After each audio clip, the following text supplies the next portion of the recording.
بەخوا ئەم عورف و عادەتەی کە باوباپیری ئێمە بۆ ئێمەیان جێڵاوە هەتا ئێستش هەندێک جار ماوە، سپاس بۆ خوای گەورە، الحەمدولله یەکێک لە نیعمەتەکانی خوا بەسەر ئێمە و ئەوەیە کە ژن بەژن نەما، سپاس بۆ خوا نەما، چونکە دەردەسەریکی زۆر گەورە بوو. ئێستش ئەوەی ژن بەژنە زۆربەیان ناحوێنەوە.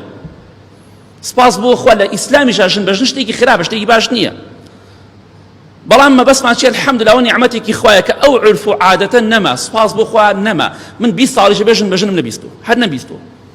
الحەمدولله نەما، سپاس بۆ خوا سقوتی کرد، کۆتایی پێ هات.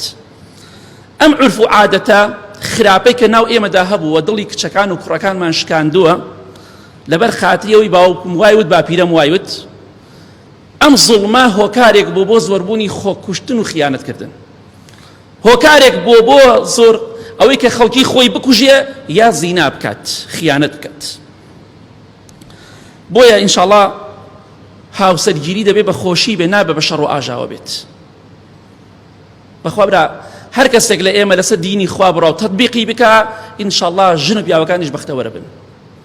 بەڵام ئەگەر عورف و عادەت تەطبیق بکەین، بەخوا زوڵم و ستەم زیاتر ئەبێ و ژنەکان و کچەکانی زیاتر ئەچەوسێنەوە. بۆی ئینشاءڵڵا داوام لێتانە، ڕجاتان لێ ئەەکەم بە خۆتانە بچنەوە بگۆڕێن، واز لە عورف و عادەتێ بێنن کە مخالفەی دینی خوایە.